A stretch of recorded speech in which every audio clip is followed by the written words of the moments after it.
So you beautiful people, in today's video I'm going to talk about Call of Duty Modern Warfare after my weekend's experience of the beta. Now I believe this game has so much potential, so much, probably more potential than any COD game has had in the last 5 years or so. However, there are some question marks over that potential. Now before we get into the meat and potato of the videos, I want to make something very clear. This was a beta, and I know I sound like I'm stating the obvious there, but a lot of people don't seem to get it. Now for me, people who played the beta, especially on the opening weekend, are more than likely very enthusiastic about playing Call of Duty. They're probably fans, and they're probably people like me who have played this franchise for a lot of time. I mean, you had to pre-order the game. Now that is, you're bound by paying for the game, especially if you've digitally gone for the pre-order in that manner. You don't get to pay a down payment, you have to pay for the full title. So more than likely you're going to get someone who's going to play this game regardless, because they know what they're like on previous Call of Duties. So in that manner, you're probably going to run into the more hardcore enthusiastic player. Also, my opinions in this video may be slightly distorted by the fact that we have had a level cap of 20, so there potentially is things in this game that would make it play totally different to what we experienced in the beta already. That is basically distorted by the fact that we could only unlock whatever was available up to rank 20, so please bear that in mind as I go through the video. Now I'm going to keep it simple, and I'm just going to do this in a list of good and bad, and I'm going to start with the good because there is plenty to talk about that I experienced in this game. So let's talk about gunplay, a skill gap and recoil as the first few topics. Now I have never been so satisfied by gunplay in Call of Duty. It's the best gunplay I have ever had, and it feels so satisfying to actually kill people in this game. Now a lot of that will go down to the new recoil system that we have in the game. It seems like we have more recoil than we've ever had in Call of Duty. It isn't a laser beam shooter anymore, and I know it's a arcade twitch shooter and people still want to maintain that, but this degree of realism that they've gone for, it's very rewarding. The guns feel heavy, the recoil, the visuals, everything is definitely being worked on to obtain an effect that I've never experienced in Call of Duty before. And let me tell you now, it feels really good. Every time you kill someone, there's just this distinct satisfaction about what you've done, from the sound to the actual skill it takes to kill them. And a lot of people may be missing shots in this game, and it will be down to connection also, but a lot of it will be down to the recoil patterns being totally different. And this creates something that I've screamed about for a long time, a skill gap in Call of Duty.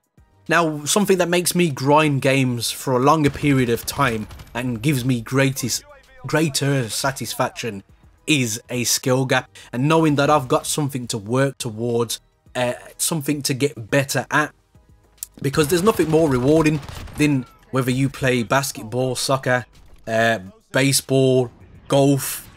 The aim at the end of the day for longevity is to get better at that particular sport, especially when you're enthusiastic about it. And that's something I've always been about Call of Duty, is enthusiastic, but this seems to be of a different dimension that I haven't quite experienced before.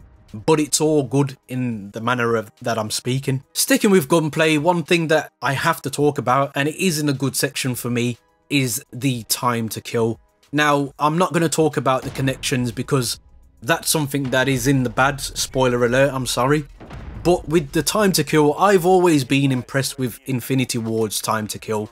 I think they have the best in the franchise, and it's no different in this game. It is quick in some people's minds, but for me, I feel like I have to hit my targets properly to actually kill them. So in that manner, although people might feel that the time to kill is quick, I still feel like there is a reward for accuracy, and headshots seem to be a thing again. It's something I still need to test, but I do seem to get the feeling that when I shoot for the head and I hit head shots, I get rewarded for it, which again is something to do with a skill gap. Now, we could talk about flinch on that manner, but that is something that would probably go down in the bad, so I'm not going to mention that in the good section. And still on the topic of guns is going to be the gunsmith. Now, the gunsmith, the creator class, let's just encompass everything here.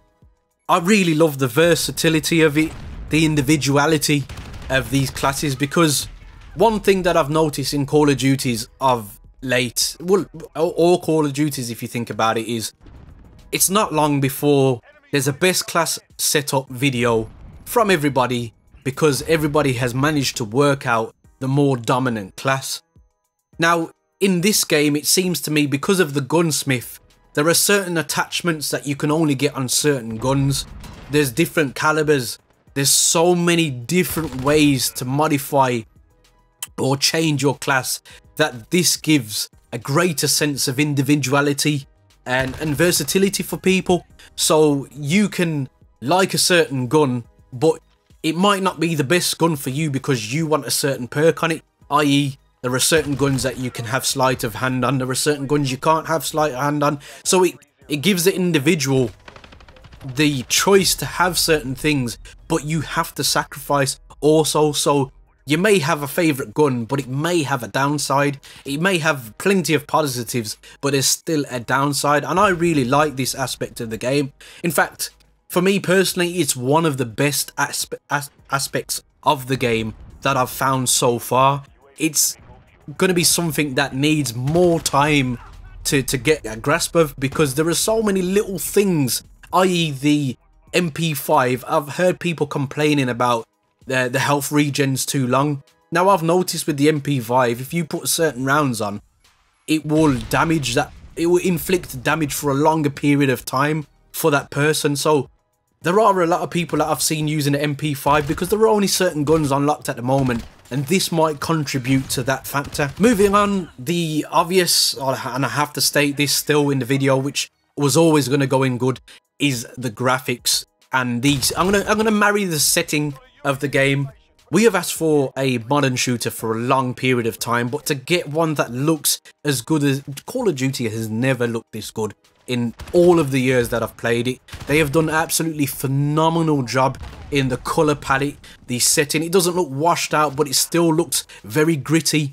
I don't like the film grain, but that's just a niggling little thing. That is preference at the end of the day. But overall, I feel like this game is the best Call of Duty that we've ever seen graphically, and it's so good to be in a modern setting at the same time also. Now, it's only natural if I'm talking about graphics that I go with what's coupled with graphics, and that is the sound engine. I have seen people who have complained about footstep sounds, and this is something that is going to go down in the bad section also, but overall the sound of this game is phenomenal. It's the best sounding Call of Duty I've heard, in my opinion.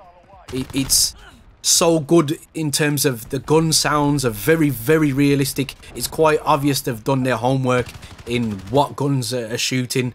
The aesthetic sounds of concrete walls and wood walls, it's really, really good. But I also love the theatrical sound of if you haven't experienced the payload coming in this map yet, it's just next level. You actually feel like you are literally in a war zone, and I don't mean a manner of a war zone like just a generic war zone. You actually feel like you're there. In terms of immersion, you cannot beat this game. I think it's one of the best war games, best first person shooters that I've ever played. I really feel that strongly about the game. So the next one on the list is going to go in good and bad because it's such a big point of the game. But let's cover the good parts of it, and it's a controversial one. A lot of people might actually disagree with me here, but that's the whole point of having an opinion and having a debate about the opinion. And it's the maps for me. Now, I have played Call of Duty for 10 years, and I, for one, I'm quite bored of the traditional 3-lane, anybody can get a kill type of maps.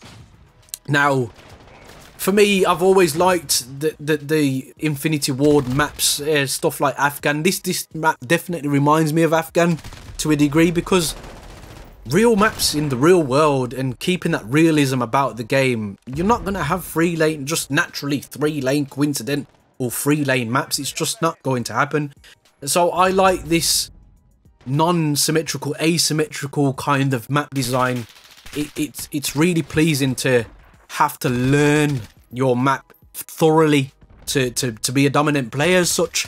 And that's what I like about the design of these maps. It's going to take lots of man hours to learn the maps and be dominant in them and get power points, power positions, and be conniving and sneaky at certain parts of the map.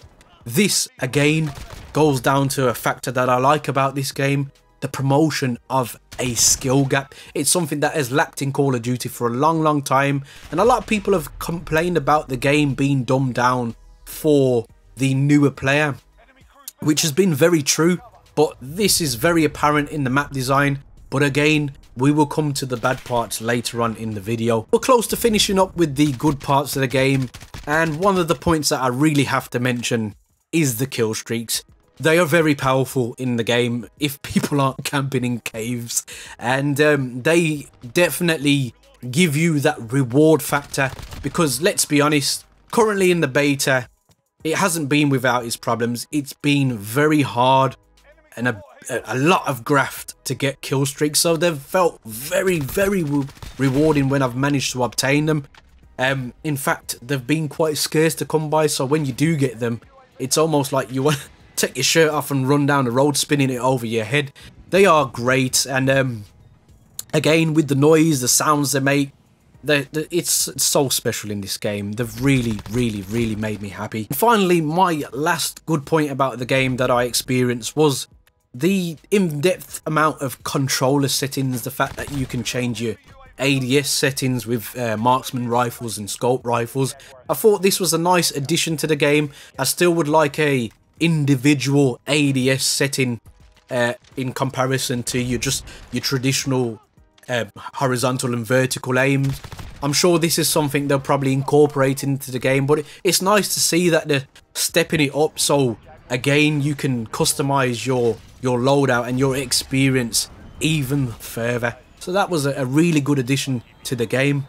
So let's move on to the bad points of the game and the bits of the game that could actually ruin this title and stop it from being what I believe could be the best Call of Duty we've ever had. So let's get the elephant in the room out of the way, and that is the connection. The connection isn't king currently. Initially, it seemed like I was getting into lobbies that were definitely ping dominant, and my ping was low for a period of time.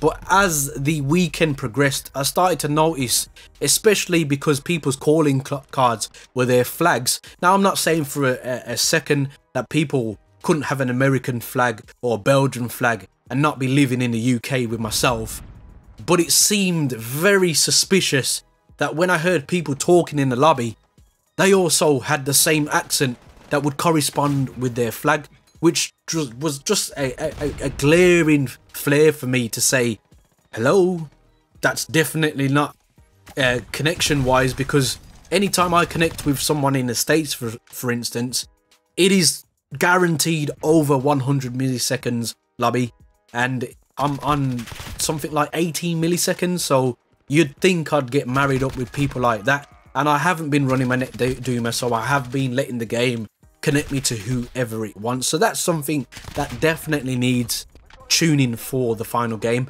and I hope for the Lord above that they actually listen and do connection. Ping is king over anything, over SBMM or whatever. That's a topic that I'm not getting into in this video, by the way, but I'm hoping it's something that they sort out. My next negative about Call of Duty Modern Warfare is another elephant in the room, and probably the largest elephant in the room over the entire beta period, and that is the pace of the game. It was too slow for me. Don't get me wrong, when action actually happened, it was very frantic, very hectic, and it left you with those juices flowing, your heart pumping, sweaty palms, definitely adrenaline just running through the veins. However, majority of the time, you had to search for people in this game, and it is because of Ghost and how they've chose to implement Ghost in the game. They've done it wrong once again. We have found a perfect harmony with Ghost, which is to allow people to show up on the minimap if they choose to stay still. Now, we're going to speak about the minimap at the same time as Ghost because it just makes the most sense to do that, because it's another bad point of the game.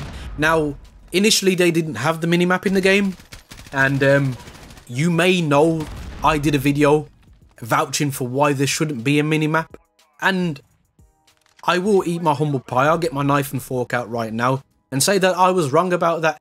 The minimap does need to be in the game. However, I do like what they've chose to do with the minimap, which is not show dots until UAVs come up. But I still think that that minimap should show people who have not moved for a period of time, just to keep the game flowing and stop everybody head glitching over boxes and just waiting for the next person to come. That is game breaking for me, and it was probably the least fun part of the game that I had. Ghost definitely needs a rework if they want to save this game. Now, I know they want it to be more realistic, I know they want it to be more tactical, but it already is. But there's nothing tactical about staring down your sights for a whole game. Now, some people, that's what they want to do, and it is, in my opinion, still a valid way to play the game. But the only people that seem to get penalised are the rushers. In fact, you're heavily penalised in this game if you want to rush. And you can see my footage, that's why I've chosen to put full gameplays up. You can't rush, and you know that's all I do.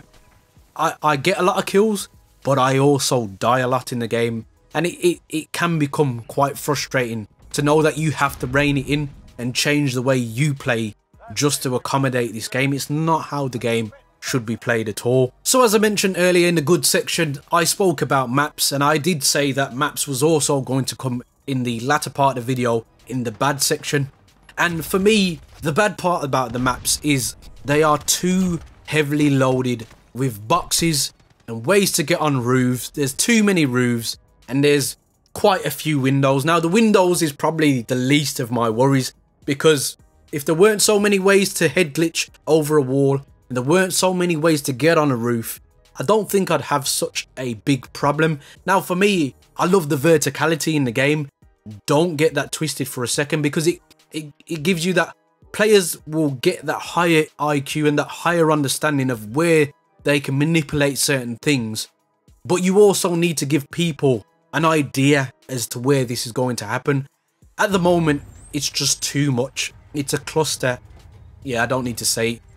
But it's just so, it's like a rabbit warren. There's so many places that you need to be paying attention to. Now, I do like the fact that you have to risk your life to go in the middle of the map. I love that. It's how it would be in war. You would be in no man's land, and if you go into no man's land, there's a reason why it's called it. But I also need the understanding as to where my enemies may come from if there is a vertical situation implemented in the game. There are whole games where I went in Hackney Yard where the whole team did not move out of their spawn because there was 4 or 5 places they could head glitch a window. There's about 4 places on the wall. There was no incentive for them to come out of their spawn, and that left me in a predicament and my teammates in a predicament where we had to be the aggressors and get picked off constantly, and it just became really frustrating. So yes, put PowerPoints in the game, put places where you can get on roofs, but narrow it down a bit. There's too many at the moment, and I think this is something that they definitely need to look into. But again, if they took Ghost out of the game as it is now and put it in as it has been when it highlights you, maybe this wouldn't be so much of a problem. Now, the next one was a real pet hate for me, and it's something that I personally feel that they've just not resolved properly, and it's still something that needs polishing for the final game. But it was the door mechanic. Now, let's get this right. I love the door mechanic. It brings, again, another IQ play, another skill gap to the game, because the amount of times I used shutting a door to save my life was great. I also got shot through doors, which was tactically brilliant, people peeking through.